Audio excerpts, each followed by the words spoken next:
भजन किसका करें, किस भगवान की पूजा करें और अपना आराध्य किसे माने।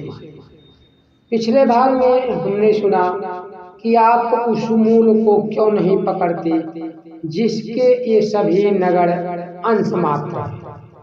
तुलसी मूल ही से फूल ही फल ही अघाई। मूल की सेवा करेंगे तो फल, वृक्ष, पत्ते, फूल, टहनी सब आपके हैं और पत्ते पत्ते दौड़ते रहेंगे तो वृक्ष से मूल यानी परमात्मा से भी हाथ धो बैठेंगे। देवताओं में, पत्थर में, पानी में, पशु और पक्षियों में कल्याण के नाम पर अमूल्य समय नष्ट ना करें। किसी पर एहसान नहीं, स्वयं अपना उद्धार करें। देवी देवताओं की तो नहीं, हाँ शंकर जी की पूजा आरंभ में भरत जी करते थे।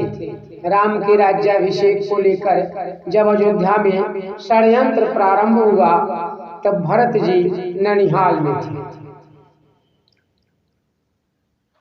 रात में इन्हें भयंकर स्वप्न दिखाई पड़ने लगे। मन दुश्चिंताओं से भरा था।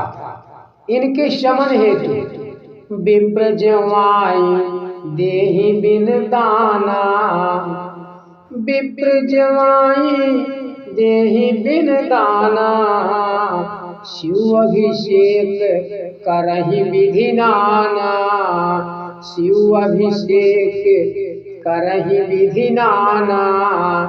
भरत जी ब्राह्मण भोजन कराते थे, दान देते थे, अनेक प्रकार से शंकर का अभिषेक करते थे।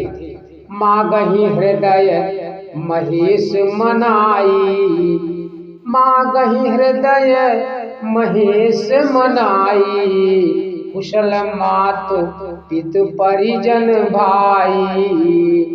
हृदय से शंकर जी को भली प्रकार मना कर मांगते थे कि माता कुशल से रहे, पिता कुशल से रहे, भाई और परिजन सभी कुशल से रहे। मिला क्या, पिताजी स्वर्ग लोक चले गए, माता विधवा हो गई, भाई बन चले गए और 7 दिन बाद जब तक भरत अयोध्या नहीं पहुंच गए, किसी के घर चूल्हे तक नहीं जले थे। तो क्या भगवान शिव की पूजा भी गलत है? नहीं। शिव सेवा कर फल सुत होई, शिव सेवा कर फल सुत होई, अविरल भगति राम पद होई। आदि गुरु भगवान शिव की सेवा का एकमात्र फल यही है कि राम के चरण कमल में अविरल भक्ति जागृत हो जाए। भगवान शिव अपनी भक्ति से इतने संतुष्ट नहीं होते, वह जब भी संतुष्ट होते हैं राम की भक्ति से संतुष्ट होते हैं। छोटी मोटी याचनाओं पर ध्यान न देकर उन्हें भगवान राम का अप्रतिम भक्त बना दिया। जो भगवान शंकर का कर्तव्य था उसका उन्होंने निर्वाह कर दिखाया। इसके पश्चात भरत जी ने आजीवन राम की अविरल भक्ति में समय दिया, शिव में नहीं। ऐसा ही उदाहरण कागभूषुंडी जी का है। अपने पिछले जन्म में वो भगवान शिव के अनन्य सेवी थे, बहुत बड़े भक्त थे शिव जी के। अन्य सबके विरोधी थे। उनके गुरु दयालु थे, नीति निपुण थे, बताते रहते थे कि शिव की सेवा का फल भगवान राम के चरणों की भक्ति है। उनका यह उपदेश कागभूषुंडी जी को अच्छा नहीं लगता। वे उन गुरुदेव की अवहेलना करने लगे। एक दिन कागभूषुंडी जी शिव के मंदिर में बैठकर शंकर जी का नाम जप रहे थे। गुरुदेव आए किंतु कागभूषुंडी जी ने उठकर प्रणाम नहीं किया। गुरुदेव तो कोमल शील स्वभाव वाले थे, किंतु गुरु का अपमान स्वयं शंकर जी भी सहन न कर सके। अजगर बन जाने, हजारों जन्म लेने और मरने का साफ मिल गया। जिन शंकर जी का भी पक्ष लेते थे वे ही शिव रुष्ट हो गए।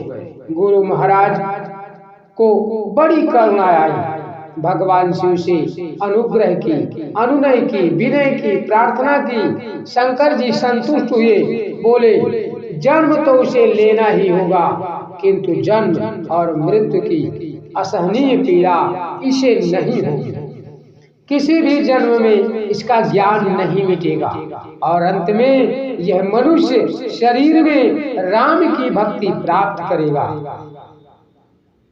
थे तो शिव के भक्त, लेकिन शंकर जी प्रसन्न हुए तो क्या दिया? राम की भक्ति दिया। अंतिम जन्म में उनके मन ते सकल वासना भागी, मन ते सकल वासना भागी, केवल राम चरण लव लागी, केवल राम चरण लव लागी। शिव सेवा का फल अविरल भक्ति राम पद हुई, राम के चरणों में लौ लग गई, फिर प्राप्त हो गई। भारत में आज भी शिव पूजा प्रतिष्ठित है। भगवान शिव के मंदिर बहुतायत हैं। यदि वहाँ यह बताया जाए कि भगवान शिव ने किस अभीष्ट को पाया था, उनकी विद्या क्या थी, उन्होंने कैसे तपस्या की, उन्होंने क्या संदेश दिया, हम उसे कैसे प्राप्त करें, तो वह मंदिर सार्थक है। केवल इतना ही सीखने आप वहाँ जाते हैं। जहाँ यह न बताया जाता हो कि महापुरुष ने उस सत्य को कैसे प्राप्त किया, वहाँ जाने से आपकी क्षति होगी, लाभ कभी नहीं होगा। केवल चरणामृत बांटने वाला मंदिर कुछ भी नहीं है, धोखा है। भगवान शिव की शरण में जो गया उसे उन्होंने राम के चरणों में सौंप दिया, राम के चरणों में प्रीति दी। वे सदैव राम नाम जपते थे। तुम पुनि राम राम दिन राती, तुम पुनि राम राम दिन राती, सादर जपहु अनग आराती। काशी मरतो जंतु अवलोकी, काशी मरतो जंतु अवलोकी, जासु नाम बल करऊ विसोखी, जासु नाम बल करऊ विसोखी। काशी में शंकर जी अपने पराक्रम से मुक्ति नहीं देते, बल्कि नाम के बल से ही मोक्ष प्रदान करते हैं। एक परमात्मा के चिंतन पर ही शंकर जी ने बल दिया। ठीक उसी प्रकार हनुमान एक संत थे, उनके भी जप का नाम राम था।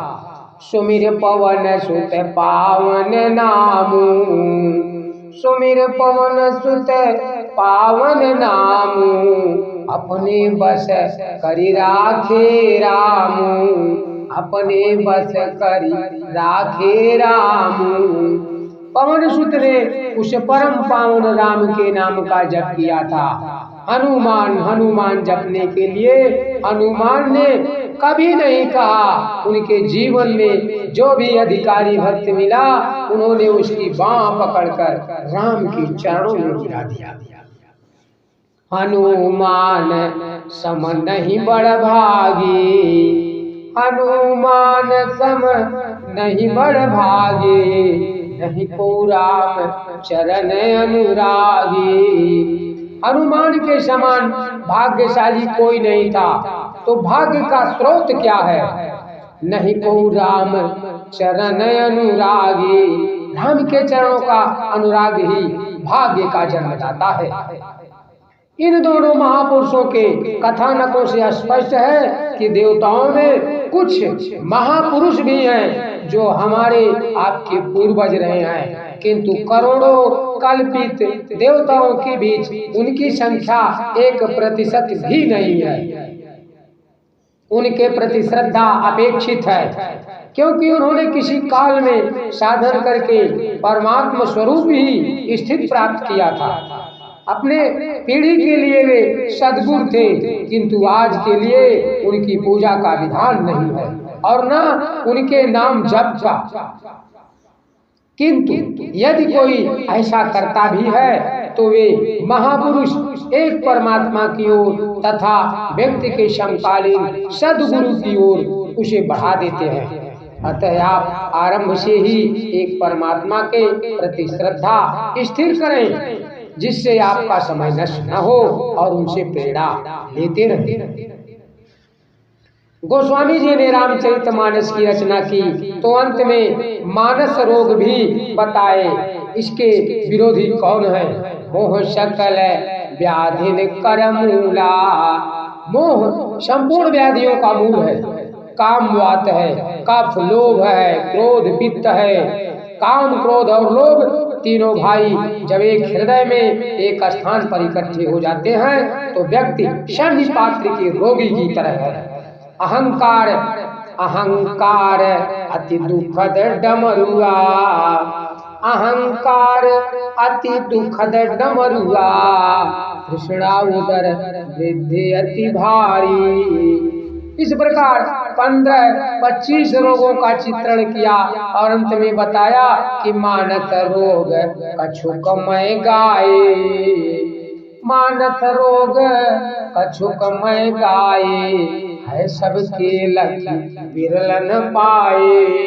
मैंने कुछ ही मानस रोगों का वर्णन किया है तो सबके पास, लेकिन कोई बिरला ही इन्हें पहचान पाया है। तो भला इन रोगों से मुक्ति किस तरह से मिलेगी? इस पर कहते हैं कि सतगुर वैद वचन विश्वासा, संयम यहन विषय कै आशा। रघुपति भगति संजीवनी मूरी, अनुपान श्रद्धा मति पूरी। यही विधि बल हूँ सो रोग न साही। यही विधि बल हूँ सो रोग न साही। नाहि तक कोटि जतन नहीं जाही। सद्गुरु ही बाध्य है। उनके वचनों में पूरी श्रद्धा हो, भगवान की भक्ति, देवी देवताओं की भक्ति नहीं, केवल भगवान की भक्ति, यही संजीवनी है, यही जड़ी है। अनुपान के लिए सद्गुरु में पूरी श्रद्धा हो। इस विधि से भले ही रोग नष्ट हो जाएं, अन्यथा करोड़ों यत्न करें तब भी नहीं जाएगा। जिस यत्न से रोग दूर होगा ही नहीं उसे आप करते हो, उस प्रभु की भक्ति क्यों नहीं करते जिससे ये मानस रोग नष्ट होते हैं। उस परम पिता परमेश्वर की पूजा करो जो आपको आपकी कल्याण के मार्ग पर ले जाए। और हम अगले भाग में विस्तार से बताएंगे।